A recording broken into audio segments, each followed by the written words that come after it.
They're both playing great. I mean, as much There as you it hurts go. me, because let's be real here. Listen, Without Jalen for the Hurts, record, your team hey, is for the 0-4. record, Mark, for the He's record, holding that offense together.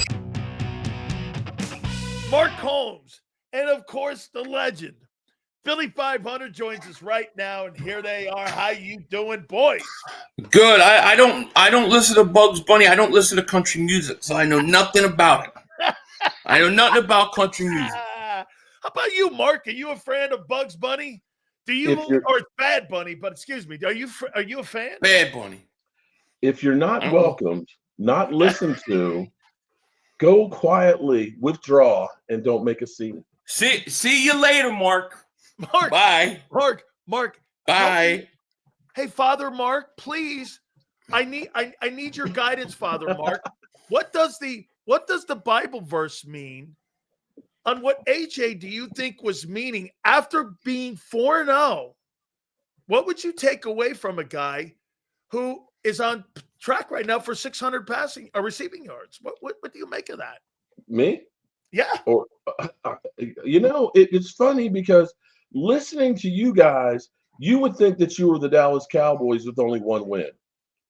It sounds crazy. If you did not know what your record was between AJ Brown and his cryptic message, Jalen Hurts not completing a pass in the second half, and Saquon Barkley literally looking like Zeke Elliott with 3.1 yards a carry, you would think that this team is about to implode. I'm just saying.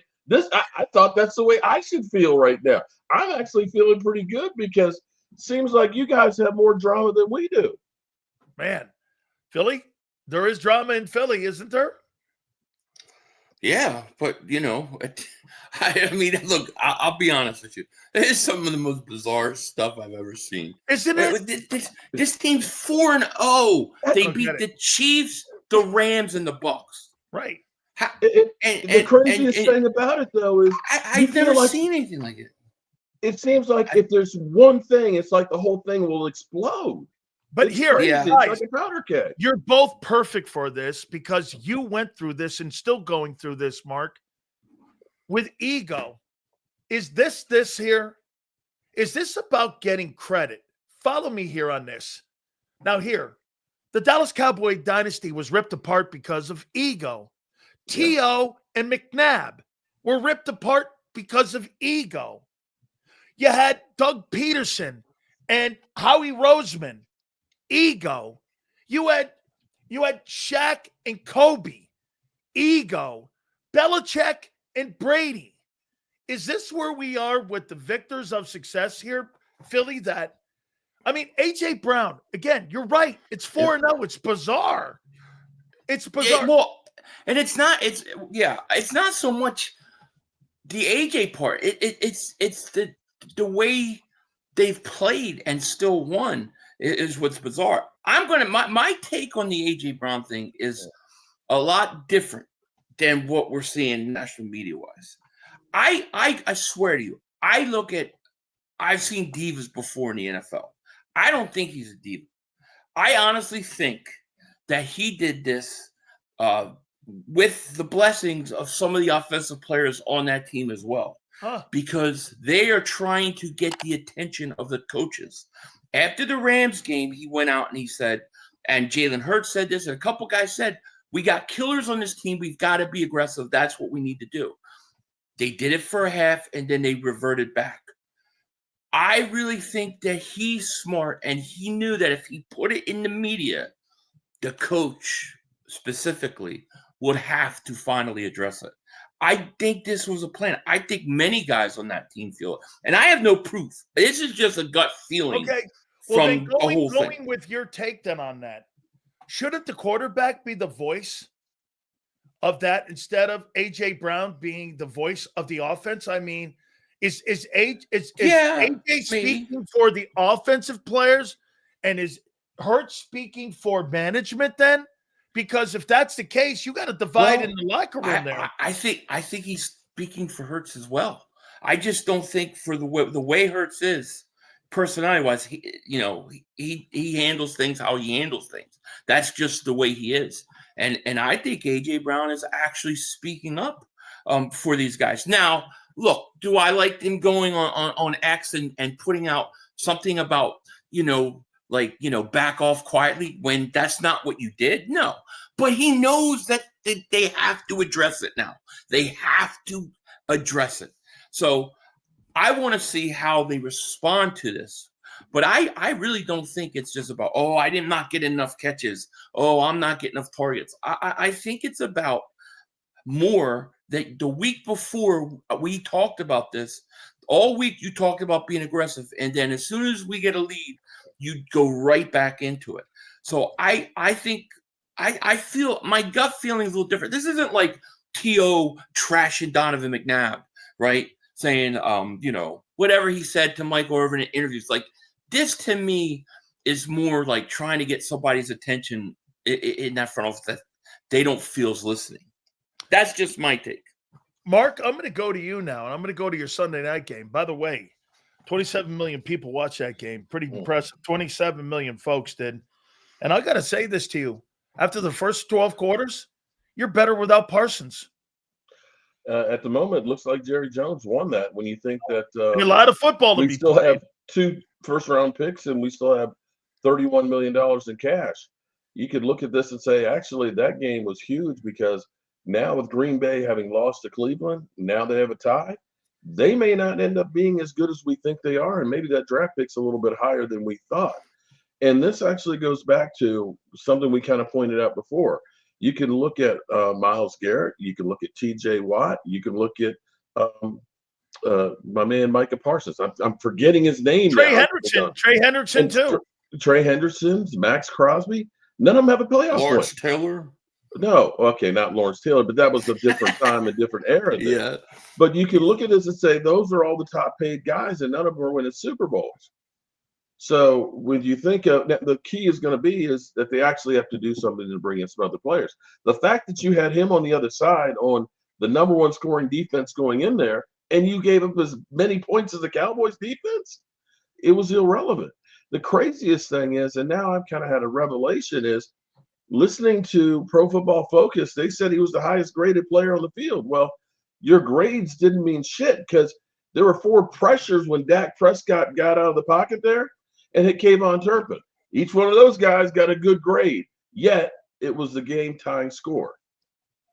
Right? Now, I'll say this, that play he made at the end of the ball game there where he stopped him from walking into the end zone. Yeah. That was the ball game there. When he did make that play late there in the red zone there, that was the play of the game.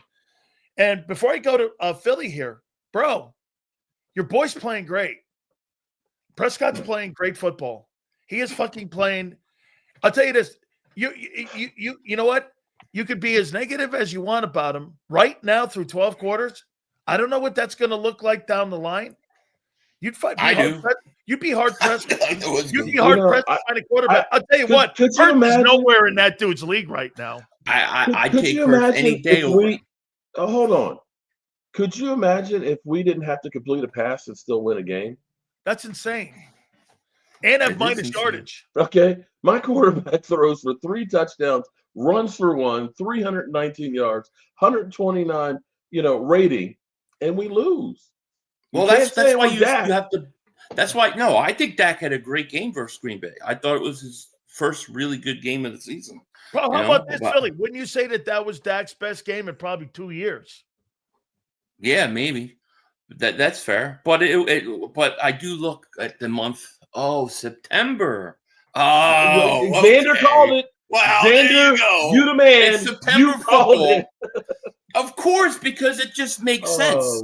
It's what Dak does. September, October, then December comes. And what do I always say every year, Mark? December 1st. Merry Christmas and welcome to Cowboys choke season. Every year it happens. Well, Mark, I'll tell you what. But Dak did play good. He did play good. They did play good, man. I'll tell you what. But that defense is horrendous. Horrendous. Mark, I'll tell you what. Look, they've got 1 win. And you know what, Sills? They may lose to the Jets this week. Don't write it off. That's the kind of team they are. All right, Philly. What about Kevin Patullo? What do you make of him? All right. So I'm still processing this because this is another take that I have that probably most people will disagree with me on. Would you say, let me just ask you the question. Do you think the first half they called a good offensive game? Yeah. Okay. So how do you do that where you have Hurts 8 of 9 against the blitz, 15 of 16? How do you come out with that game plan and then come into the second half and be completely different? I don't think he's calling the plays. Or if he is calling the plays, I think he's extremely handcuffed. I think they went up 24-6. I personally think Nick Sirianni told him or said, I'm calling the plays, or we're going into, we can't lose this game. Let's just be real conservative. Because I can't look at both halves of that and say, that's the same guy calling the plays. Okay, let me give you my theory on this. And this goes to Dak Prescott. And this goes to, hey, Mark, would you agree that Prescott's spreading the ball around more when it comes to him and that offense now that CeeDee's not out there? I'm not saying you don't need CeeDee, but don't you think that Dak is spreading the football around more? He's trying to find more targets. He's getting the tight end involved, right? There's more people involved. Here's the thing. You remember back when Emmitt Smith played? When Emmitt Smith rushed for like 100 yards, it was almost like butter. They pretty much won. And throughout Dak Prescott's career, when they hit 6 or more targets, 6 guys get receptions, it's like 78% times they win 78% of the time. So that's one of those key statistics for the Cowboys. Okay. I believe he hit 8 players in that game. Okay, that's what you really need to be able to do. Okay, keep the defense guessing. Here's what I think goes to what Philly and to what happened in the second half. You got a primary target in AJ. Most of those bullshit fucking targets they had for AJ in the second half, they were completely non-factor targets. You got away from Goddard. You got away from Dotson. You got away from spreading the ball around because you had to go to AJ to feed the guy because he was bitching on the sidelines and he was bitching to his quarterback and to the coordinator. When you have a primary target like that, you get away from what you did in the first. They completely got away from. Do you know who the top receivers were in that game against the Bucs? There was Goddard and Dotson. It wasn't the other two guys, and they got away from that. Philly, that's why I think sometimes the bitching cost them in that second half, and that's why the passing became too predictable. But it's not even the passing, Sills. It's the running game. Look, I have a bunch of people in my chat. Everybody's calling out the play, where the ball's going to be given, and where it's going to be run at. We know exactly before the snap of the ball. So if I know that, you can't tell me that Todd Bowles and the Buccaneers don't know what's going to happen. They don't. Okay, somebody said, scrap the plan you had. Okay, coming in this game, let's go into conservative mode. We're up 24-6. It's 100 degrees outside, and we run the ball. We'll be fine. But what do? Every first down, they run at that same spot inside. They never bounce it out. They don't do play action. They don't roll anybody out. The play calling for 2.5 games, and then the second half of the Tampa Bay game, to me, is the same game plan they have every week, regardless of the defense. It's the same thing over and over again. And I think they thought that, hey, we're up 24-6. We could run this thing out. And they didn't expect 2 big 70-yard plays by Mayfield to get back in the game. And in the NFL, when you take your foot off the gas, it's hard to put it back on. Somebody is calling the play. I think this has got Nick Sirianni written all over it. That's just my personal belief. I agree. Okay, so you're telling me, I'm talking to you, Philly. You're telling me you'd rather run zone running plays where no holes than get the ball to A.J. Brown? Yeah, that's what I'm saying. I don't get it. Game plan? Right, I know. It's ridiculous. Like, what's the tendency? Don't trust Hurts. I know. You might be right about that, and I don't understand why. What did he do in the first half? 15 of 16. He was 8 of 9 versus the blitz that everybody said he couldn't beat and struggled against. So every time they let Hurts and they take the handcuffs, he does well. Okay. But dude, they don't even run. I don't see them pull. They don't pull the guard. They don't pull center. They don't do anything on different rundowns as High well. school They offense. run 97% of the time when Hurts is under center, they hand the ball off. These teams know what's coming. My chat knows what's coming and where it's going. Okay, so to me, something seems different. And I think about that first half and I go, dude, that wasn't bad. You did a good job, but why did you stop? You completely threw that game, but you can't tell me that was the same guy calling plays, at least unless they've said to him, these are the plays you're going to call now. I just don't believe it. So second half Rams, first half Bucks. Hey, Sills, here's the other thing. Go back and watch the beginning of that second half on that drive. You watch the players, just kind of their demeanor before that first drive. I think they're dejected. And they're up 24-6. They don't look like they're up 24-6. I think they knew that there was a different play caller and what they were going back in to do. I knew after the first two plays they were going to do for the rest of the half. Okay. Something like that is up. How about you, Mark? What about you and Brian Schottenheimer? Are you happy with him and what he's doing with the team? How about this? Has it been an upgrade, in your opinion, from what you've seen with Mike McCarthy with Brian Schottenheimer? Definitely, because he recognizes two things. One, the importance of running the football. Mike McCarthy ran the ball about 68%. I don't know how you found a run game, but you have. Okay. Javonte Williams, oh my God, he's averaging 5 yards a carry right now. I believe he's the sixth leading rusher right now in the NFL. And that makes all the difference in the world because now play action actually means something. The second thing is Mike McCarthy was always hesitant to use Kayvon Turpin. And Kayvon Turpin is a matchup nightmare with his size and his speed going across the middle. It's really getting to the point where there's too many different things to stop. And the best thing they can do is continue to use all of them because you can look at it and say, well, we can shut down CeeDee Lamb. Well, he's not even there. And George Pickens is able to go off. The craziest thing, listening to you guys with A.J. Brown, everything that's going on with A.J. Brown is what they said was going to happen with us with George Pickens. You notice that? Give it time. Yeah, no, that's fair to what he just said. Give that time. We will. We will. Now, we've only won one game, and so far he said everything that's right. When CD comes back, let's see when those targets start going down. And how Pickens is going to respond when he's been a focal point. Because I think I'll tell you what, from the first game against the Eagles to where you are now, I think you're night and day. Yeah, I agree. On offense. You look better right now than you have in 2 years. I couldn't believe offense. It. On offense. Your defense is atrocious right now still. All right. So when does AJ become a cancer in the locker room, Philly? I don't think he becomes. I don't think he'll ever become a cancer.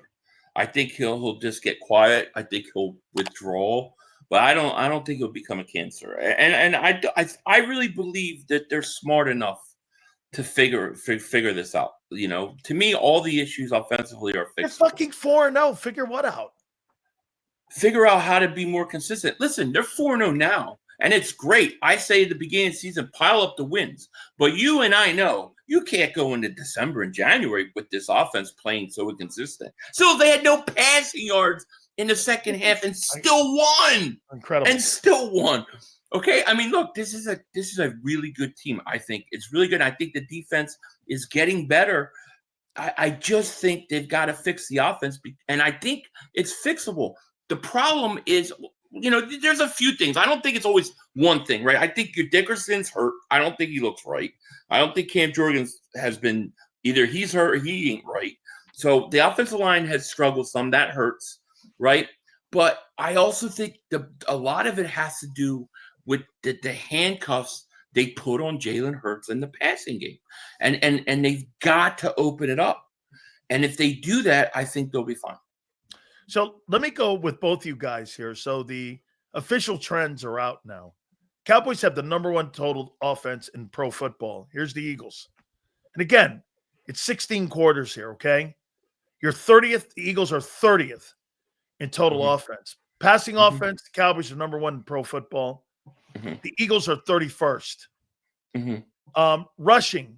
This is where I think I agree with you on the passing. I'm going to make a point to you here in a minute, Philly, here. Rushing, the Cowboys, like he said, have actually improved. They're not spectacular, but to where they were a year ago, they're now 12th And Eagles, and here's your problem.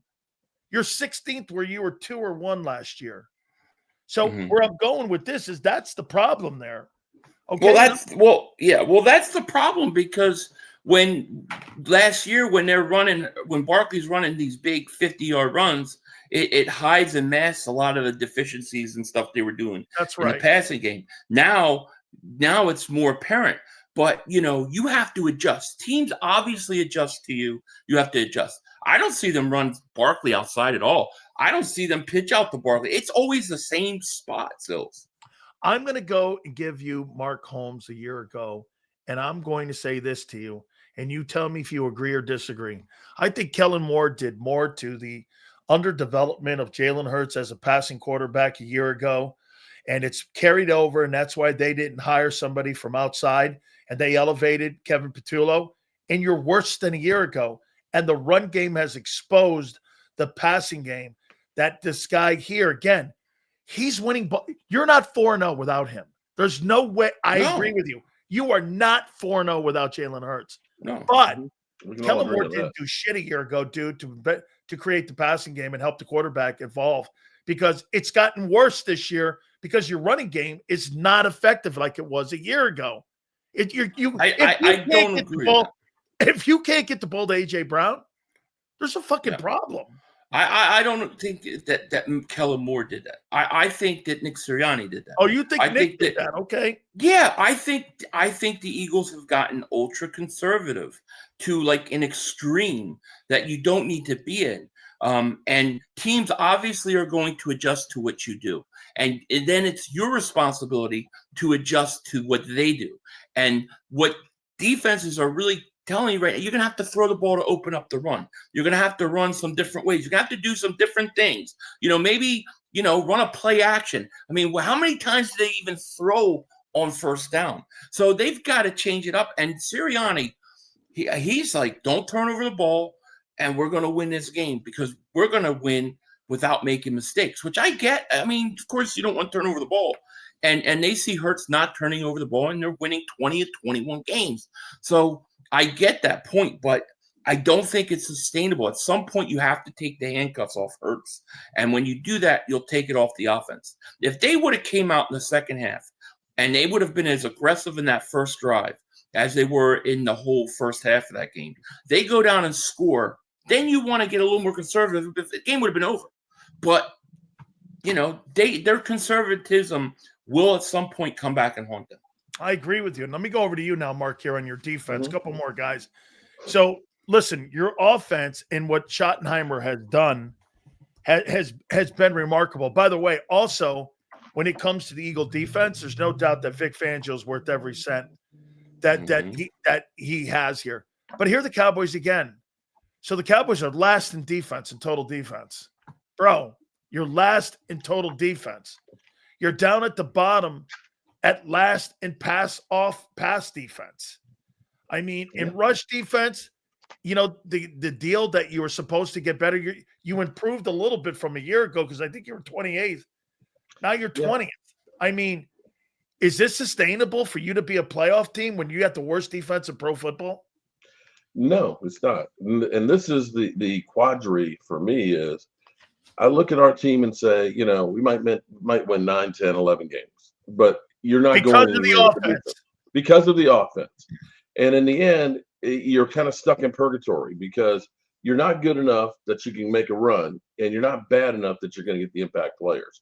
So you're at the point of, do you go out and try and make a major move to try and help this defense? But right now, the reality is Diggs is washed. I don't know that he'll ever be anywhere close to where he used to be. You got Deron Bland, who maybe they shouldn't have paid him because he's had the injuries. And beyond that, your linebacking core right now stinks. So Jack Sanborn, everybody was hyped up about him training camp. The guy is slow. He can't cover. And Kenneth Murray is average at best. Your defensive front is better, but you've got no edge rushers where you're getting pressure. So there's holes throughout that defense. There's rumors, of course, that Max Crosby is wanting out with the Raiders. And, of course, anybody who's a name is going to be, of course, the link to the Cowboys. But I don't think that that's going to happen. Well, they got the money now.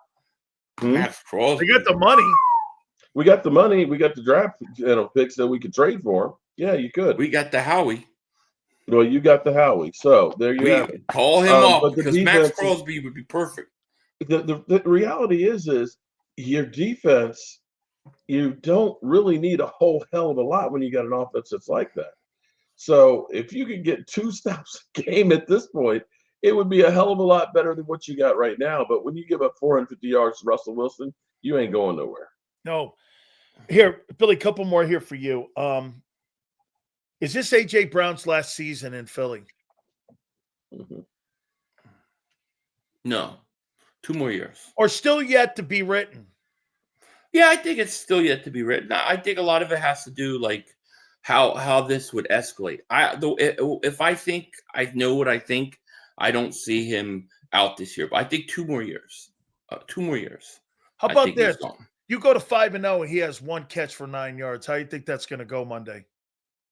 He's going to be frustrated. But I don't think it's just him. I think it's the whole – you don't think Devontae Smith's not frustrated or Dallas Goedert's not frustrated? I mean, I'm sure all these guys are frustrated, okay? Barkley's been really quiet. Frustrated? Is the quarterback frustrated? Yes, that's my point. He's frustrated too, but it's not in his personality to handle it a certain way. It's just not.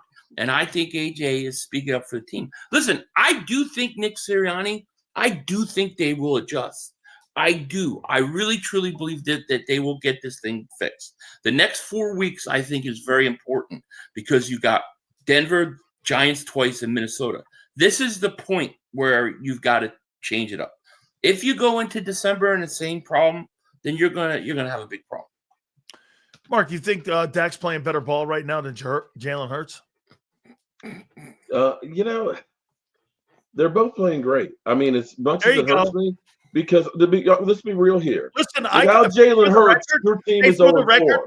For the record, he's holding that offense together. I have him in my top 5 for the MVP race, Jalen Hurts, even with those limited numbers. Well, here's the thing. And on the flip side, Dak is doing the same thing. Great. We're not getting the victories. But without Dak, what do you think we would be with if we had J.J. McCarthy in our offense? Pick in the draft.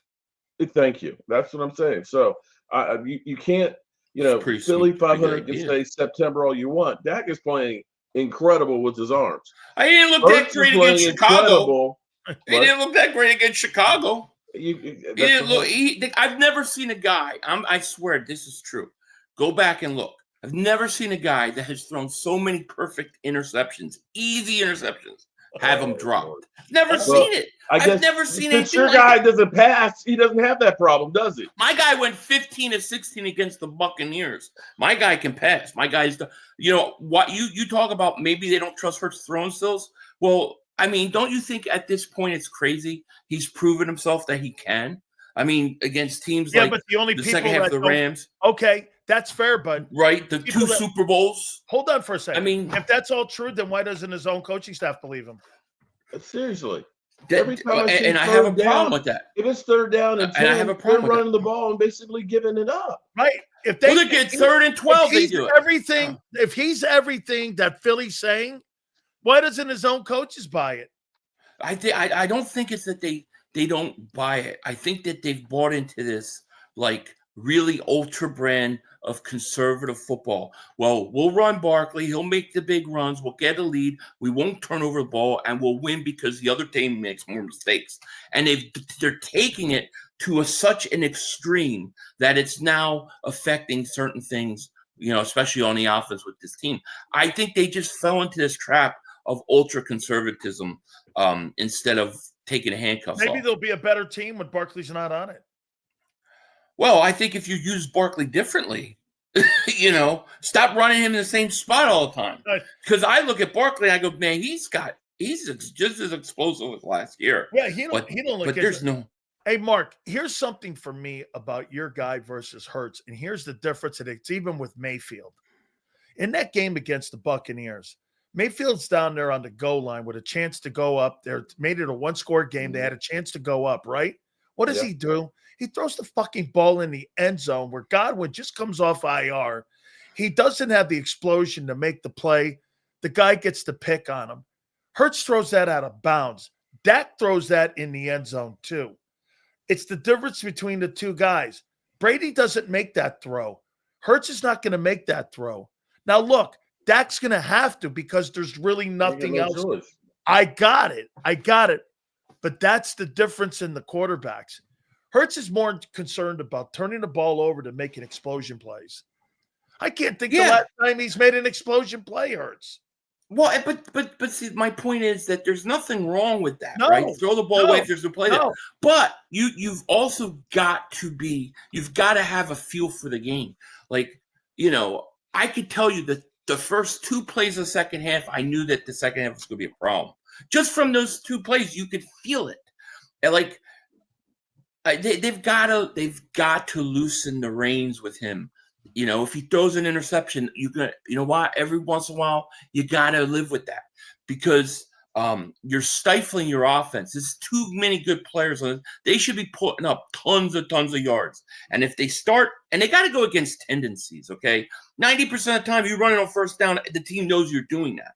So, like, why not go away from tendencies? Why not a play action, roll out? Why not take a shot deep every once in a while? They do the play that play on the tush push, right? When they faked it and get barred. I mean, it was great because their tendencies are so often one way. I think that this is about the coaching. I don't know who's calling plays, but I don't think it's the same guy. I think Sirianni is dabbling in this, or he's handcuffing his own offensive coordinator. And I think they're all frustrated, including Hurts. And they're going to have to loosen the reins if they want to make a run. So A.J. Brown has a statement that he released today. Yes, and says he let the frustrations get the best of him. Says he is in constant communications with Sirianni and Patullo, and says that basically that my emotions get the best of me. I told you he's not Owens. He's not that guy. He's a real dude. I'm okay with it. Move on, no big deal. So hey, at least he quoted the Bible. I'm 4-0. God forbid.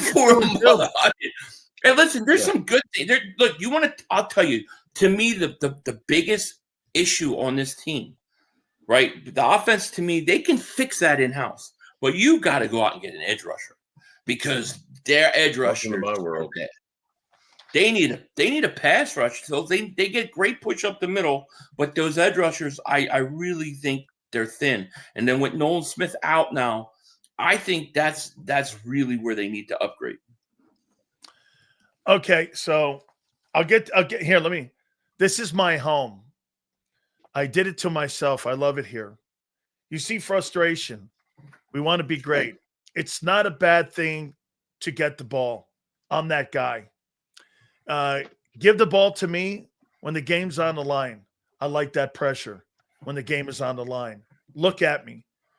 A.J. Brown said many times he just wants to be, again, with everybody on the same page in the offense. He says he trusts in everybody to get it fixed. He says he trusts in Jalen Hurts and says that they're on and will be on the same page. See, this is this right now to me. Yeah, I know, because you love. No, because they'll do it again. Yes, you do. You can't wait. Oh, A.J. Brown said this. Oh, I'm going to have some. I hear you. I hear you. I'm just shaking my head. He loves it. He wants them to fight. He wants to come fisticuffs in the locker room. Sills wants like, come on, man. Give me a break here. I want it off the fucking top rope. What are you kidding? I know you do. I know you do. Hey, Mark. But it's Mark, Jets, Cowboys. Do they win this week? Well, we just got some bad news here that Tyler Smith might not be playing this week. So that would be our third offensive lineman out. And Kayvon Turpin's got a foot injury. So, shit. It's the NFL. Jets, from 1 week to Jets the next, will win. Anything can happen. Book it. Biggest upset of the week, Jets win. Jets you know what? I think Dallas plays up to their competition, and they also play down to their competition. You know why Dak Prescott had a good game? Because he was going up against Micah Parsons. He got all motivated up for it. I've never seen a guy after a game be so happy to get a tie. I've never seen a fan base so happy to get a tie. I couldn't stand Donovan McNabb when he tied the Bengals and said he didn't know there were ties in football. Okay. They're going to lose to the but Jets. Hold on. They're going to lose to the Jets. I hear what you're saying on that one, but everybody said the Cowboys have no chance in hell. They said Parsons will have 6 sacks. That Jordan Love will be on the bench by the third quarter. I thought they were blowing them out. Jordan Love should have been on the bench by the third quarter. It's just that everybody forgot that the Packers have no secondary. They still got the same problem. They got a pass rusher, they got no secondary. You know, it's not that they weren't getting pressure on Dak. Dak just elevated past them. Dak played great. He was motivated to play. I'm not taking anything away from Dak. Hey, but I noticed that they don't play good when the competition is not so good. They play down to their opponents and they play up to their opponents. Hey, Mark. That's what I think. Let me tell you about Queen AJ Brown. You should see him, man, sitting in front of his locker with all the media around him. They're all sitting there. They're all like, I love AJ Brown. I love AJ Brown. AJ Brown's a true leader. A true spokesman for the offense. I love AJ Brown. Oh my God, man! I'll take AJ Brown every day of the week. AJ Brown's the man. I love him. I love him. I can't. I need a new AJ Brown jersey. I need a new AJ Brown jersey. Look at I love him. This is my home. See, you're so. See, Sills is upset because he thought that this was going to give him. Oh no, this ain't going away. Oh yeah, you're not gonna let it. To me, it's buried. What do you mean? What do you got against Denver this week? What do you think? You think you guys blow them out? Oh, unleashing hell on Denver this week. Okay, it's gonna be a blowout. Eagles like 37-10, somewhere in there. So I think this game's over in the first quarter. Yeah, and I don't say that because the Bengals aren't good. I just feel like everything that's happened, I feel like this team's a volcano offensively ready to explode. And I think they're going to take it out on Denver's ass. Denver came off a great win on Monday night, right? So they got a short week. They got to go east. They're coming off a 28-3 beating of the Bengals. Now they're set up for a beating. And I'm taking the Eagles. Easy money. Jets will win. Easy money. How about this? AJ, I want to apologize for my actions on Sunday. I love AJ. AJ, keep it up, AJ. I want to apologize for my actions. I love it. Sunday. I love it. Hey, one thing before we get out of here. Yeah. You know, we last week beat Troy Taylor, right? Yeah. Oh yeah. You guys had 60. You guys killed it last week, bro. You're gonna kill. You guys kill everybody, no matter if it's Ice Cube or whatever. I mean, they want to see. I don't know what the hell's wrong. I don't know what the hell's wrong. I can't see the draw myself. I don't know why they want to watch me. I'm with it. I don't get it. I don't understand either. Guys, you guys are legends, man, and I can't thank you. Thank you. You dudes enough, man. And make sure you please check out Mark Holmes' great work that he does covering the Dallas Cowboys and our friend, of course, the legendary Philly.500. And Mark, enjoy your tie because it's all downhill from here, buddy. Read between the lines, buddy. Read between the lines. Okay? Guys. Thank you so much. Dak threw another interception that was dropped. Oh, look. Jalen Hurts didn't have any yards in the second half. Hey, look. Jalen Hurts still undefeated. Oof. Crazy, crazy, Joe. Guys, I'll catch you. Thank you, man. Appreciate it.